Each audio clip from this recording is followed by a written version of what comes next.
If your child has ADHD and they're struggling to read, you're not alone. Maybe they can't sit still, they bounce between books, or they have a meltdown when you bring out flashcards. And if you've ever wondered, am I doing this all wrong? I want you to hear this clearly. You're not doing it wrong. You just need a different approach. Today I'm going to walk you through how to teach reading in a way that actually works for kids with ADHD, step by step. No shame, no pressure, just research-backed strategies and tools you can start using tonight. Let's start with what's happening inside your child's brain. ADHD isn't a lack of intelligence or ability. It's a difference in how the brain regulates and processes information. That means traditional reading methods where a child is expected to sit still, look at a worksheet, and quietly sound out words often doesn't work. Here's some common traits that impact reading. Impulsivity. They guess at words before decoding. Inattention. They miss key phonics rules or skip lines. Hyperactivity. They struggle to sit and focus on a page. So what's the solution?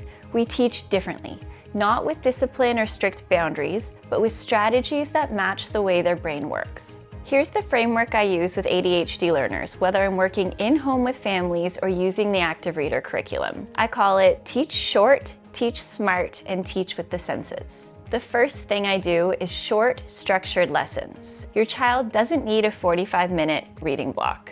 They need 5 to 10 minutes of focused, clear instruction, followed by movement, play, or a break. Here's a format you can try. For 2 minutes, review a known sound. Example, For the next 3 minutes, introduce a new letter. Example, S. Finally, for the last 3 minutes, blend a few CVC words. It's better to do short daily lessons than one long, frustrating one. The second strategy is to use multisensory tools. Kids with ADHD need more than worksheets. They need to see it, hear it, say it, move it, and feel it. For example, let's say we're teaching the sound S. For visual, show the letter S on a card. For auditory, say the name, a corresponding keyword, and a sound together, like this. S, snake, S.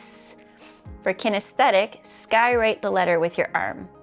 For tactile, trace it in a salt tray or use clay to build it. This is what we call the VAKT drill, and it's a huge part of the early reader pack, which is within our program. It helps lock in learning across multiple pathways in the brain, which is especially powerful for kids with attention challenges. The third strategy is positive real-world practice. Reading shouldn't just happen at the table. It should happen in the car, the kitchen, or while putting on shoes. Here are some examples you can try at home. Hey, what letter does the word socks start with? Can you find 3 things that start with B in the kitchen?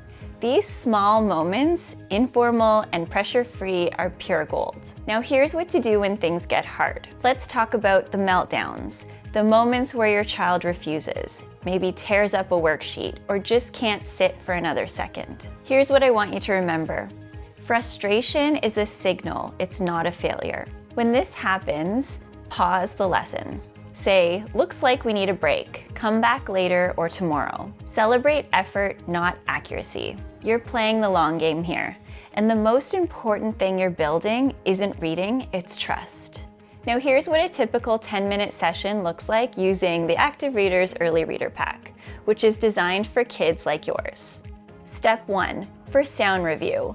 Pull out 1 card at a time, have your child look at the card and say the sound that it makes while tracing the shape of the letter. Step 2, how to introduce a new letter. Show the letter card, say this is the letter S, it makes the sound S. Have them skywrite the letter, build it out of clay, or trace it on the card. Step 3, blend and build.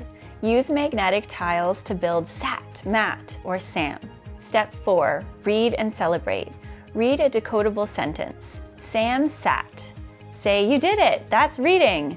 Teaching a child with ADHD to read takes patience, structure, and the right tools.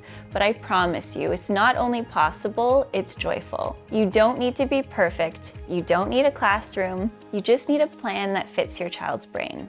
I have resources to help you every step of the way in your child's reading journey. These are not only tailored to support early reading development, but also children who may need alternative learning strategies that target the way their brain processes information and language. You can find links to all of my resources in the description below. Remember to like, subscribe, and follow along as I provide weekly tips and strategies for teaching a child to read with ease and joy.